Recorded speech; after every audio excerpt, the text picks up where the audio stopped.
ரம் படம் ஹாரரா? காமெடி இல்லையா? ஓ அப்படியா அப்படின்ற ஒரு நிலைமையில தான் தியேட்டருக்குள்ள போய் உட்கார வேண்டியதா இருந்துச்சு. ஏன்னா ரம் பொறுத்த வரைக்கும் இயக்குனர்ல இருந்து ஹீரோ வரைக்கும் புதுமுகம். என்னதான் ஹீரோவை வந்து விஐபில பாத்திருந்தாலும் அந்த தாடி வந்து ஆளை டோட்டலா மாத்திருதுங்க.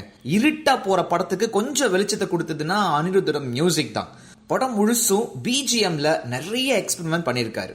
டைட்டிலேயே ஒரு ரூபிக்ஸ் கியூப் வந்து வச்சிருக்காங்களே, அப்போ அந்த கியூபுக்குள்ளார போய் ஒளிஞ்சுக்கிட்டு இருக்குமோ அப்படிலாம் யோசிச்சோம். ஆனா அந்த ரேஞ்சுக்கு டீப்பாலாம் இறங்காம அதை ஒரு ப்ராப்பா அப்பப்போ வந்து யூஸ் பண்ணிருக்காரு டைரக்டர். படத்தோட பிளஸ்ன்னு பார்த்தா கதைக்கு இவங்க கொடுக்குற லாஜிக்கல் சப்போர்ட். சும்மா நாங்களும் ஒரு பேய ஓட்டுறோம் இல்லாம புதுசா வந்து ஒரு கண்ணாடி பிரமிடு, எலுமிச்சம்பழம், தாடி வச்ச ப்ரொஃபசரு, பாசிட்டிவ் வைப், இப்படி சில பல படங்கள்லாம் நமக்காக காட்டுறாங்க.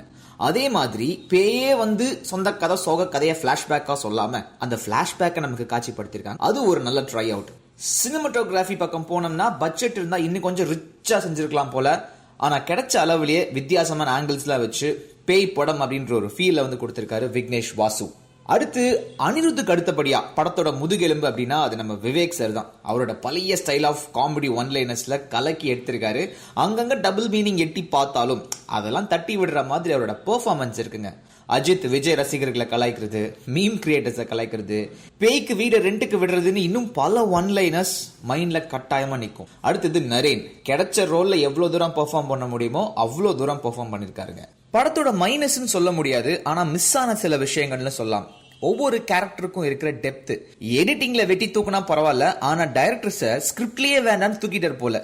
இவங்க யாரு? சும்மா போற போக்குல ஓஷன் 11 ரேஞ்சுக்கு அனிருத் பிஜிஎம்ல நடந்து வராங்க, உடைக்கிறாங்க, தூக்குறாங்க. ஆனா எங்கிருந்து ஆரம்பிச்சாங்க அப்படின்ற ஒரு கேள்வி மனசுல நிற்கும்.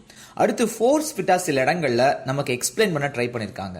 ஏன்னா எங்கேயோ நடக்கிற ஒரு கதையை எப்படியாச்சும் பேய் வீட்டுக்கு கொண்டு வரணும் அப்படிங்கிறது இயக்குனருக்கு இருக்கிற கட்டாயம். இன்னொரு பக்கம் யாரு பக்கம் இருக்காங்க, இதுல யாரு துரோகி யாரு நண்பன் எதுவுமே சில சமயம் புரிய மாட்டேங்குது. சில டைலாக்ஸ் வந்து டப்பிங்ல சேர்த்திருப்பாங்க போல, ஏன்னா அங்கங்க லிப் சிங்கே ஆகலைங்க. ஆனா ரொம்ப எல்லாம் யோசிக்க மாட்டோம். வீட்டுல இருக்கிற பொடுசுங்களோட நாங்க படத்துக்கு போறோம், 2 மணி நேரம் சந்தோஷமா போகணும் அப்படின்னு யோசிச்சா கண்டிப்பா நீங்க ரம் படத்துக்கு போலாம். எனக்கு மட்டும் தான் தோணுச்சான்னு தெரியல, ஹீரோவை சில ஆங்கிள்ஸ்ல பாக்குறப்போ சட்டுன்னு சிவராஜ் சாயல்ல தெரிஞ்சாரு.